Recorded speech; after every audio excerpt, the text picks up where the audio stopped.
नमस्कार दोस्तों, स्वागत है आपका हमारे चैनल नोमो बाय दीपक ठाकुर पर। आज हम बात करेंगे चाणक्य नीति के और एक नीतिनिष्ठ विचार पर, कभी भी असत्य का सहारा न लें। सत्य की राह भले कठिन हो, लेकिन अंत में वही जीतता है। बरसों से हम ये कहावत सुनते आए हैं। आज हम इसके बारे में चाणक्य विचार क्या कहते हैं वो देखेंगे।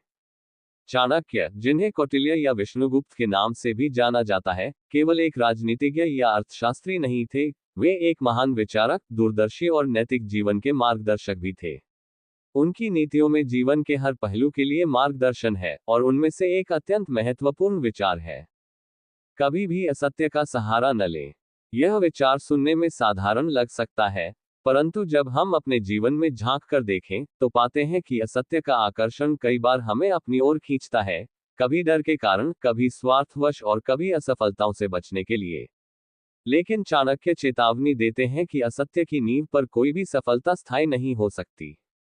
अभी हम इस विचार की गहराई को समझेंगे, इसके पीछे की दार्शनिकता को जानेंगे, और दो सजीव उदाहरणों के माध्यम से देखेंगे कि कैसे सत्य की राह, चाहे कठिन हो, परंतु अंत में विजय उसी की होती है।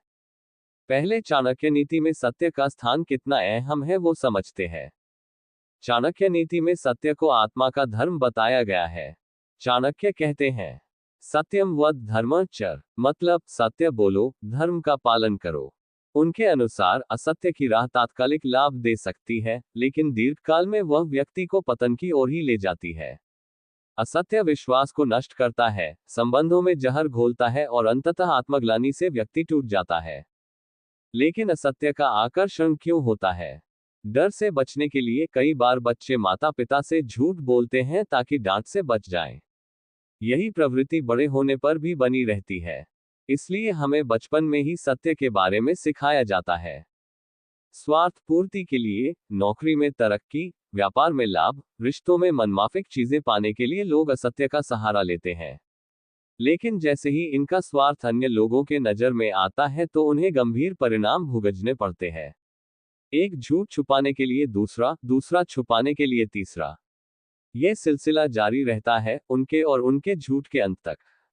भीड़ की नकल में, समाज में अगर हर कोई झूठ बोलकर आगे बढ़ रहा हो, तो व्यक्ति को लगता है, अगर मैं ईमानदार रहा तो पिछड़ जाऊंगा। लेकिन यही सोच अंत में जीवन को खोखला बना देती है। चलिए अब देखते हैं उदाहरण के तौर पे आज की पहली कहानी, एक पिता का झूठ और बेटे की टूटती दुनिया। एक भावनात्मक उदाहरण। राहुल 12वीं कक्षा में पढ़ता था, एक होनहार, ईमानदार और मेहनती छात्र। उसके पिता श्रीकांत जी एक प्राइवेट कंपनी में क्लर्क थे। आर्थिक स्थिति सामान्य थी, लेकिन घर में सच्चाई और नैतिकता की बड़ी अहमियत थी। राहुल को विश्वास था कि उसके पिता सबसे ईमानदार इंसान है। एक दिन श्रीकांत जी को ऑफिस से निलंबित कर दिया गया। कारण रिश्वत लेने का आरोप। राहुल को विश्वास ही नहीं हुआ। उसने पिता से पूछा, पापा, क्या ये सच है? श्रीकांत जी ने आंखें झुका ली और कहा, बेटा, एक बार गलती हो गई। बहुत दबाव था। मैंने सोचा था कोई नहीं जानेगा। राहुल की आंखें भर आईं। उसने धीरे से कहा, पापा, मैं आपसे अमीर नहीं बनना चाहता था। मैं तो बस आपको गर्व से देखना चाहता था। अब जब भी मैं आपको देखूंगा, ये झूठ याद आएगा। उस दिन राहुल का विश्वास सिर्फ अपने पिता से नहीं, बल्कि सच की ताकत से भी हिल गया। श्रीकांत जी ने जो कुछ भी अर्जित किया था, वो खो बैठा, बेटे की नजरों में अपनी छवि, आत्मसम्मान और परिवार का विश्वास। इस कहानी से हमें ये सीख मिलती है कि एक असत्य, चाहे कितनी भी मजबूरी में क्यों न लिया जाए, जब उजागर होता है, तो वह रिश्तों की नींव तक को हिला देता है। अगली कहानी, एक चायवाले की ईमानदारी से मिली पहचान। एक प्रेरणादायक उदाहरण। पटना के स्टेशन के पास रमेश नाम का एक चायवाला था। दिन रात मेहनत करता था, लेकिन कभी घटिया दूध या पानी नहीं मिलाता था। उसके चाय के ठेले पर एक बोर्ड टंगा था, झूठ न बोलेंगे, मिलावट न करेंगे। लोग हंसते थे, कहते, भाई, इस दुनिया में ये बातें कौन करता है?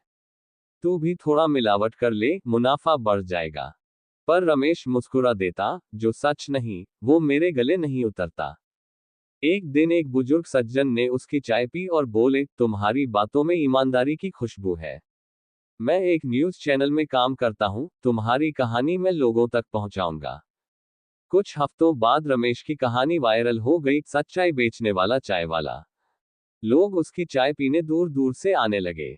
उसके ठेले की जगह अब एक साफ सुथरा कैफे था। ईमान की चाय।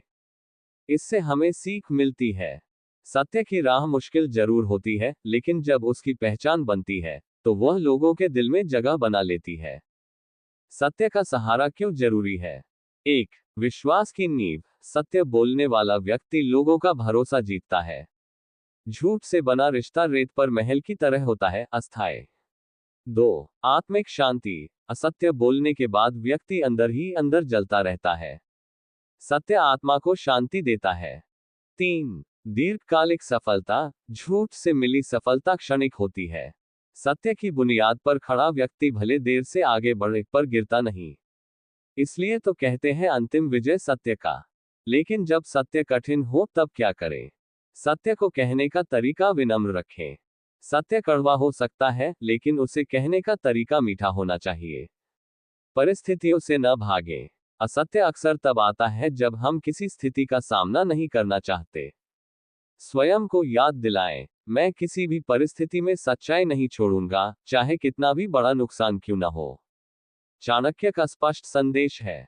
वो कहते हैं, जिस व्यक्ति की वाणी में असत्य होता है उसका पतन निश्चित है। उनके अनुसार असत्य से क्षणिक लाभ हो सकता है, परंतु वह अंत में जीवन को बर्बाद करता है, चाहे वह राजनीति हो, व्यापार, शिक्षा या निजी जीवन। आइए अब जानते हैं आज के इस विचार मंथन का निष्कर्ष। सत्य की राह ही श्रेष्ठ है। इस भागदौड़ और प्रतिस्पर्धा से भरी दुनिया में, जहां झूठ बोलकर, दिखावा करके और असत्य की चादर ओढ़कर लोग आगे बढ़ते नजर आते हैं, चाणक्य का ये विचार हमें एक मजबूत और नैतिक आधार देता है। कभी भी असत्य का सहारा न लें। हो सकता है सच बोलने पर हमें तात्कालिक नुकसान उठाना पड़े, पर वह नुकसान हमारे आत्मसम्मान, आत्मबल और आत्मविश्वास को नहीं छीनता। और यही हमारे जीवन की सबसे बड़ी पूंजी होती है। तो दोस्तों, कैसे लगा ये विश्लेषण? अगर आपको पसंद आया हो तो जरूर लाइक करें। ज्ञान बांटने से बढ़ता है दोस्तों, इसलिए इस वीडियो को परिवार और दोस्तों के साथ जरूर शेयर करें। तो दोस्तों, अंत में एक सवाल आपसे। क्या आपने कभी किसी कठिन परिस्थिति में सत्य का साथ दिया? उस अनुभव ने आपको क्या सिखाया? आपका जवाब शायद किसी और को सत्य की राह चुनने में मदद कर सके। नीचे कमेंट में जरूर साझा करें। और हाँ, चैनल को सब्सक्राइब करना ना भूलें। आपका सब्सक्रिप्शन हमें मोटिवेट करता है ऐसी इंफॉर्मेटिव वीडियो बनाने और प्रस्तुत करने के लिए। साथ साथ बेल आइकन दबाएं ताकि आप हमारे आने वाले वीडियो मिस न करें। चलो तो फिर मिलते हैं अगली वीडियो में एक और चाणक्य नीति के साथ।